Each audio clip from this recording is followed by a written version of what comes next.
Very welcome to all of you guys. इस video के अंदर हम बात कर रहे हैं लाइब्रेरीज और फ्रेमवर्क्स की। जब हम सॉफ्टवेयर डेवलपमेंट सीख रहे होते हैं तब लाइब्रेरीज और फ्रेमवर्क्स है शब्द हमारे कानों के ऊपर से जाते हैं और कई बार हमें फिगर आउट करने में दिक्कत होती है कि किसे लाइब्रेरी बुलाए और किसे फ्रेमवर्क बुलाए। हालांकि इन दोनों में जो डिफरेंस है वो अगर मैं एक ही वाक्य में एक ही डेफिनेशन में आपको बता दूं तो आपको समझ में आ जाएगा, लेकिन फिर भी इनके जो डिटेल डिफरेंसेस है या फिर इनके जो डिटेल डिफरेंसेस कहने के अलावा मैं कहूँगा जो फीचर्स है, जो इनके कैरेक्टरिस्टिक्स है, वो हम आज प्रैक्टिकली देखेंगे।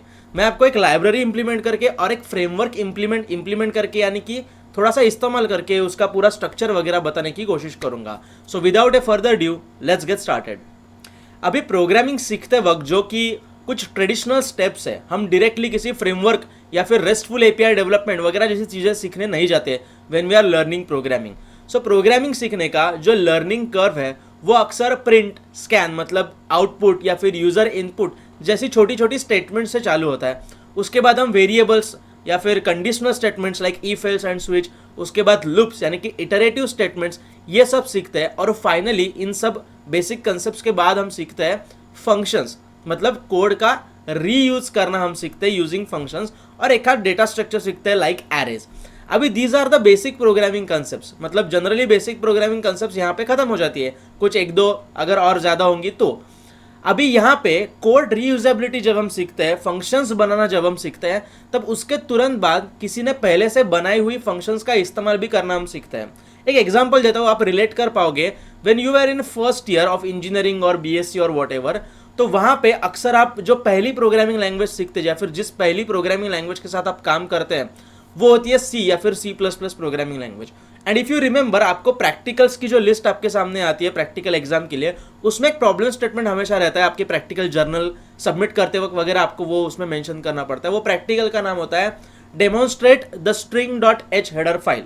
string.h हेडर फाइल मतलब क्या? So as you know, string is nothing but a set of characters. तो उस string.h हेडर फाइल को आपके खुद के प्रोग्राम में इंक्लूड करके आप स्ट्रिंग कंपेयर या फिर स्ट्रिंग कंपेयर और स्ट्रिंग लेंथ वगैरह जैसे फंक्शंस का इस्तेमाल करते हैं, जिन फंक्शंस को आप खुद डिफाइन नहीं करते बल्कि string.h हेडर फाइल के अंदर ऑलरेडी मौजूद फंक्शंस को आप सिर्फ कॉल करते हैं और इस्तेमाल करते हैं। अभी string.h हेडर फाइल को हम कह सकते हैं library. So basically in a simple language, library is nothing but a collection of some function, some predefined function जो किसी ने पहले से बना के रखी है या फिर शायद हम ही ने हमारे ही री इस्तेमाल के लिए, री यूज के लिए पहले से बना के रखी है। उस फाइल को खाली अपने प्रोग्राम के साथ लिंक करो और जो फंक्शन चाहिए वो इस्तेमाल करो। Now let's see a demo of a JavaScript library. तो आपको जो मैं कहने जा रहा हूँ वो ज़्यादा अच्छे से समझ में आएगा and then we will see what is a framework. So अभी अगर हम एक लाइब्रेरी का इंप्लीमेंटेशन देखना चाहे तो math.js नाम की एक लाइब्रेरी है, फिर JS मैंने पहले से सर्च करके see this is JavaScript math library. अभी JavaScript math library, this is math.js library है। ये क्या करती है? जो मैथमेटिकल ऑपरेशंस हमें परफॉर्म करने पड़ते हैं, अभी जैसे कि ये देखो, ये ऑपरेशन यहाँ पे अगर ये बड़ा सा जो ऑपरेशन है, ये जो बड़ा सा एक्सप्रेशन यहाँ पे इन्होंने, मैं इस पर्टिकुलर एक्सप्रेशन के ऊपर मेरे टच पैड से जूम इन करने की कोशिश करता हूँ। सी, ये जो एक्सप्रेशन है ये अगर हमें मैथमेटिकली, मतलब ये मैथमेटिकल एक्सप्रेशन अगर हमें जावास्क्रिप्ट से सॉल्व करना हो तो हमारे पास मतलब ऐसा लॉजिक हमें बिल्ड करना पड़ेगा कि पहले ब्रैकेट के अंदर का सॉल्व करो, उसके बाद इनटू करके 1.2 से उसको मल्टीप्लाई करो।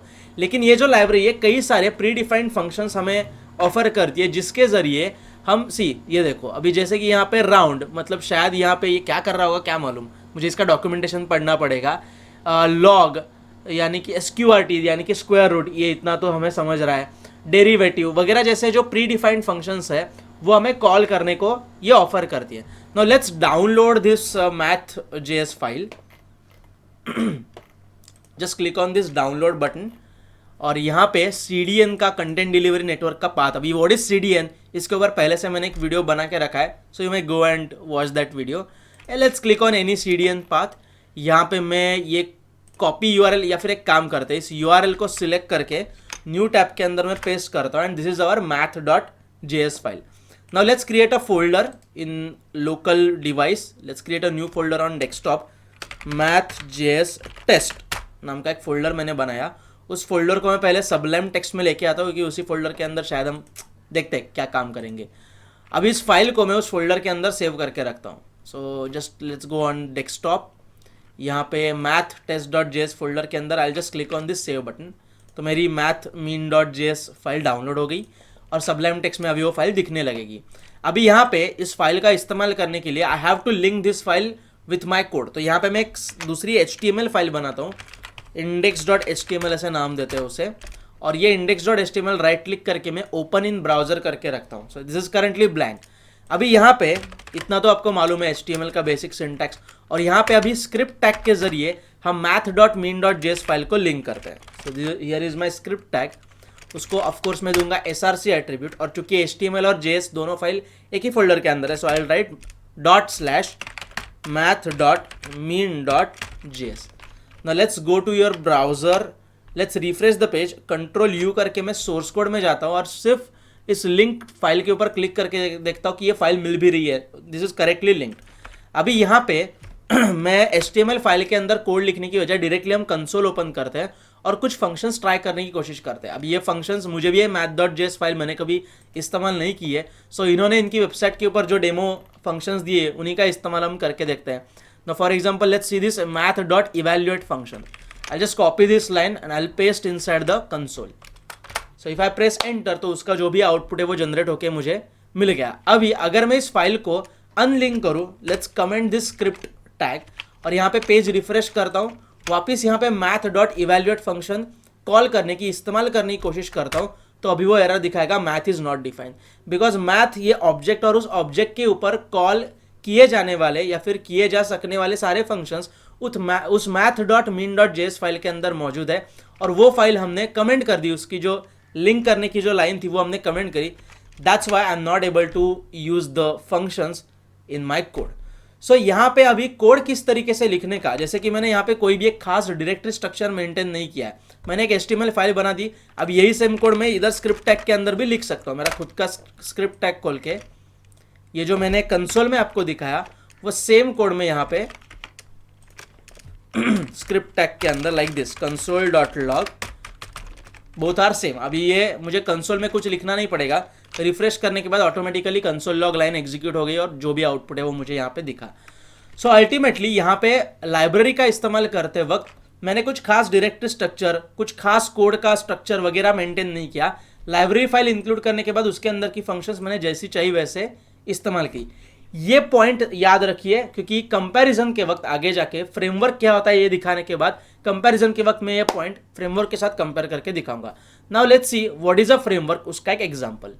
अभी जैसे मैंने लाइब्रेरी के बारे में बताते वक्त लाइब्रेरी की एक डेफिनेशन बताई थी, वैसे मैं अभी फ्रेमवर्क क्या होता है ये आपको एक छोटे से डेफिनेशन के जरिए बताऊंगा, और फिर हम देखेंगे फ्रेमवर्क का एक डेमोन्स्ट्रेशन।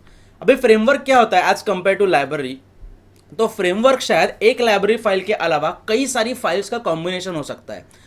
मतलब कई सारी फाइल्स के कॉम्बिनेशन के अलावा भी फ्रेमवर्क क्या होता है, उसका एक रिजिड ढांचा या फिर एक रिजिड डायरेक्टरी स्ट्रक्चर होता है। एक फ्रेमवर्क इस्तेमाल करते वक्त आप उसके अंदर कैसे भी कोड नहीं लिख सकते, उसका एक खास डायरेक्टरी स्ट्रक्चर होता है। उस पर्टिकुलर डायरेक्टरी के अंदर के फाइल्स एक पर्टिकुलर क्या हम कह सकते हैं, कोड का एक पर्टिकुलर पार्ट या फिर कोड का प्रोग्राम का एक पर्टिकुलर टाइप रिप्रेजेंट कर सकते हैं। एक पर्टिकुलर डायरेक्टरी के अंदर के फाइल्स शायद कुछ मल्टीमीडिया कंटेंट रिप्रेजेंट कर सकते हैं। एक पर्टिकुलर डायरेक्टरी के अंदर के फाइल्स शायद कुछ और थर्ड पार्टी लाइब्रेरीज को रिप्रेजेंट कर सकते हैं। और इस ढांचे को, इस स्ट्रक्चर को या फिर इस स्केलेटन को हम मॉडिफाई नहीं कर सकते, हम हाथ नहीं लगा सकते। एक फ्रेमवर्क अपने आप में एक छोटा सा एप्लीकेशन रहता है जो बेसिकली जैसे हम कह सकते हैं कि फाउंडेशन रहता है। उस फाउंडेशन के ऊपर ही हमें अपनी बिल्डिंग खड़ी करनी है, उस फाउंडेशन को हम हाथ नहीं लगा सकते। But while using libraries, foundation वगैरह कुछ नहीं है, you can use just third party libraries to create your own foundation, to create your own code from scratch. अभी ये जो मैंने फ्रेमवर्क के बारे में जो भी कहा कि rigid directory structure, it itself a small environment और अ स्मॉल प्रोजेक्ट जिसके ऊपर हम अपना खुद का कोड लिख के एप्लीकेशन बनाते हैं, ये सारी चीजें प्रैक्टिकली हम देखते हैं।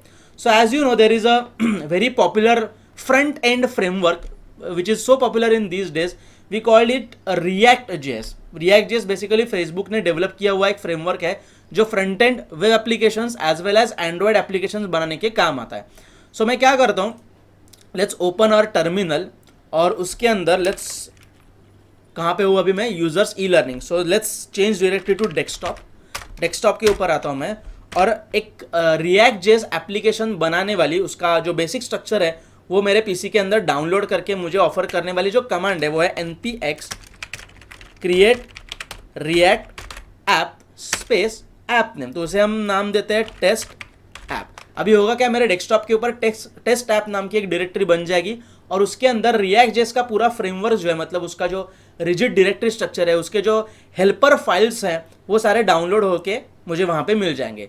So now let's press return की, दैट इज आवर एंटर की, एंड लेट्स वेट कि npx create react ऐप ये जो कमांड है वो टेस्ट ऐप नाम का रिएक्ट जेएस ऐप हमारे लिए बना दे. Okay, React creating a new React app in, उसका पाथ आ गया. अभी ढेर सारी फाइल्स हमारी डाउनलोड हो जाएंगी. Without internet is not possible, क्योंकि ये नोड जेएस बेस्ड एप्लीकेशन है, तो कई सारी फाइल्स, नोड पैकेजेस, प्लगइन्स वगैरह डाउनलोड होके हमारे कंप्यूटर के अंदर डाउनलोड हो रहा है उस पर्टिकुलर डायरेक्टरी के अंदर जिसका पाथ यहाँ पे दिया हुआ है. Let's wait for a few moments.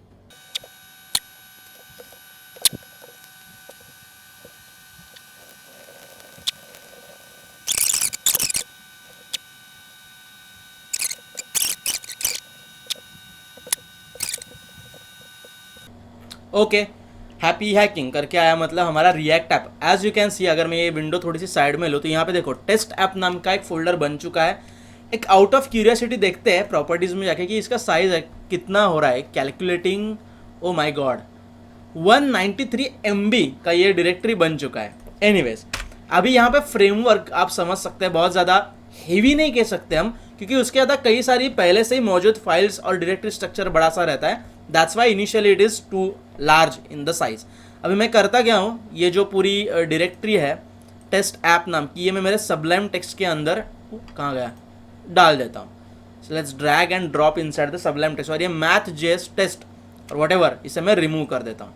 Now as you can see, यहाँ पे टेस्ट ऐप के अंदर this is a rigid directory structure. यहाँ पे नोड मॉड्यूल्स है जो इतनी देर से इंस्टॉल हो रही थी ना, वो ये सारी नोड मॉड्यूल्स, मतलब these are themself some libraries. जैसे मैं शुरुआत में कहा था कि एक फ्रेमवर्क के अंदर सेवरल डिफरेंट लाइब्रेरीज हो सकती है. सो नोड मॉड्यूल्स के अंदर कई सारी लाइब्रेरीज, कई सारी प्लगइन्स अवेलेबल है. पब्लिक के अंदर कुछ PNG इमेजेस, ICO मतलब पेरिफेरल और हेल्प फाइल्स है, और index.html मतलब जैसे ये वर्ड शायद आपने सुना होगा नहीं होगा, I don't know, single page application. तो ये जो बेसिक डिफॉल्ट पेज है, और SRC के अंदर हमारा पूरा सोर्स कोड मौजूद है. सो जाहिर सी बात है, जो भी हमें और ज़्यादा कस्टमाइज सोर्स कोड लिखना होगा, I have to write all the source code inside this SRC directory. हम क्या करते हैं, तुरंत में आपको इसके डिटेल में ज़्यादा जाते नहीं है. लेट्स cd2 टेस्ट ऐप और npm start कमांड मार के मैं इस ऐप को आपको सिर्फ रन करके दिखाता हूँ. Yes, compiled successfully. ये देखो, ये अपना होम पेज कह सकते हैं, डिफॉल्ट पेज कह सकते हैं, ये लोड हो चुका है.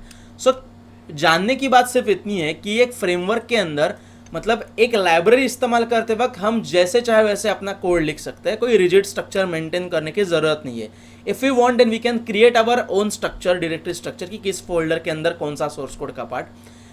Unlike a library, while using a library, see framework के अंदर भी लाइब्रेरीज इस्तेमाल होती है, मैं ऐसे नहीं कह रहा, लेकिन फ्रेमवर्क मतलब क्या, कई सारी लाइब्रेरीज को इकट्ठा करके उनका राइट या फिर करेक्ट तरीके से इम्प्लीमेंटेशन करके आपको एक एनवायरनमेंट जब क्रिएट करवा के दिया जाता है, तब उसे हम कहते हैं एक फ्रेमवर्क. सो जाहिर सी बात है, उसके अंदर कुछ रिजिड डायरेक्टरी स्ट्रक्चर होगा, रिजिड फाइल स्ट्रक्चर होगा, और यहाँ पे भी मुझे app.js, index.js. सो अभी मुझे खुद की जब फाइल लिखनी पड़ेगी, तो ये जो कुछ बेसिक चीज़ें हैं, जैसे कि React DOM, React import React from React, ये बेसिक सी चीज़ें मुझे इंपोर्ट करनी पड़ेगी, और उसी के बाद में मेरा खुद का जो फाइल है, खुद का JS फाइल है, वो लिख पाऊंगा.